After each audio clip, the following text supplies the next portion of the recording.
Mr. President yesterday asked us that we are saying Ruto must go, and we repeat it, it is true. If you're not able to give and to let us build together the life and the future we want, then that is the formula. And you asked how. And if it is Ruto must go,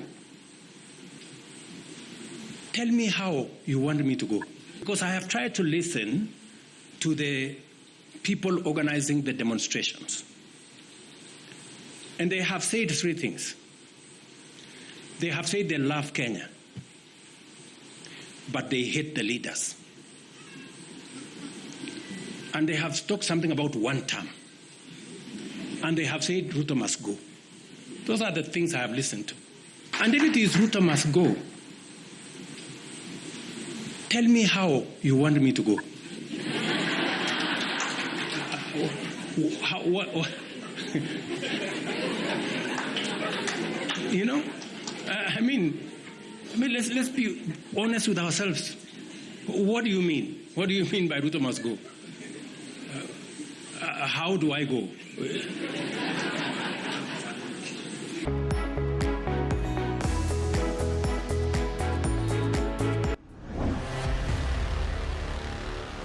Mr. President yesterday asked us that we are saying Ruto must go, and we repeat it, it is true. If you're not able to give and to let us build together the life and the future we want, then that is the formula. And you asked how. This is what we are saying as the young people of this nation.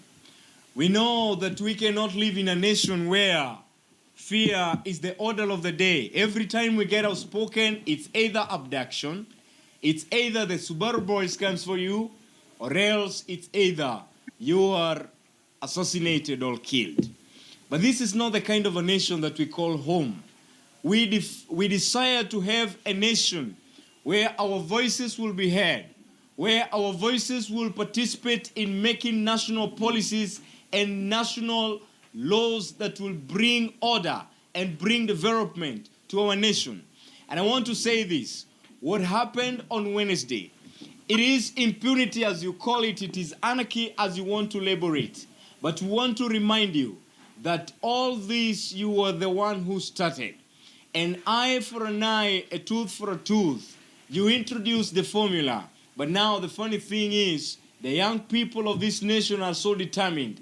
And every time you show them that you want violence, yet we are bringing a very peaceful revolution, then you are making a violent revolution to become inevitable. And good people, I want to say, Mr. President yesterday asked that if we want to build or destroy our nation, and I want to say if there is any person who is in a better position to answer that question, because this is the same question lurking in the deep bottom of our heads. Are we building the nation? Are we destroying the nation? This question, we reverse it back to the sender. Do you want to build Kenya, or do you want to destroy Kenya? And I want to say this with a lot of audacity and boldness. You see, when dictatorship has become a fact, then revolution will become a right. And you must learn how to respect the right of young people, because respecting our rights is what it means by peace. As the young people of Kenya, we have said we are not buying fear. And we want to say, at least, I want to congratulate my fellow young people all over the nation, because you showed up.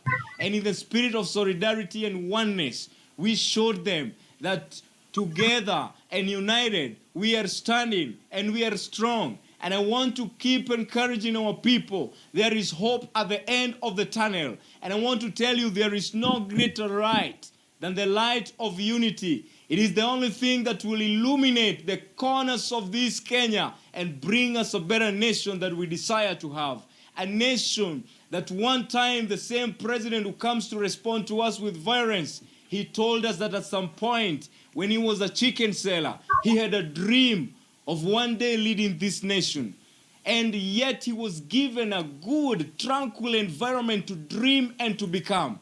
Yet as the young people, do you want to tell us that it's the end of dreaming? It is the end of becoming. We cannot agree as young people. Our VP comrades. We want to say, this is our time. This is our time as the young people. And not just online, but on the front line, We want to be more organized. And this moment, we have to turn it into a movement that will bring flourishment to our nation. And of course, with me here, I'm not alone. I am with my head of communication. Welcome, sir. Welcome, sir. What do you have to say about that? Professor George Saitoti once said, there comes a time in a nation where the nation is bigger than an individual. And that time has come. There is a need for the government to wake up. The need for the government to understand that these youths that they keep on calling children are not children. They are citizens of this country. And they are hopeless.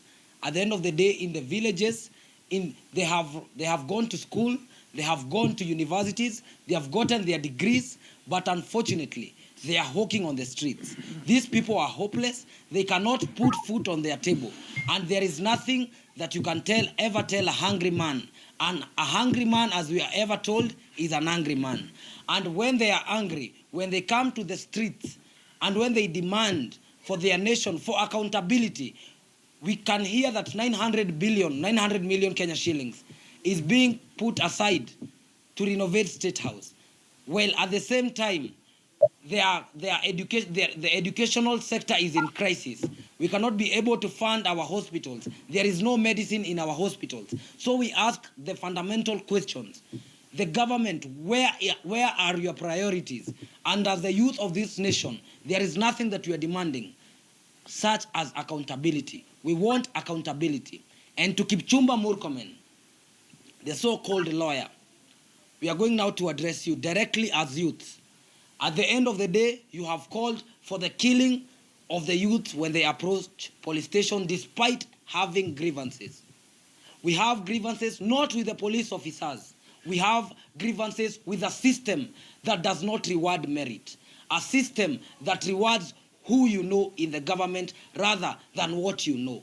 That is a system that we want to dismantle. That is why we are getting out in the streets. We are not getting out in the streets because of anything else. It is because this society that has been created has failed us. And at this point, we are not begging anymore. And as you have seen in the streets, we are no longer begging. And all we are saying is that we need our seat on the table. And on the table, we are not going to come and negotiate. The time of negotiation is over. Right now, we want an overhaul of the entire system. Thank you very much. Agony and rage from the young people.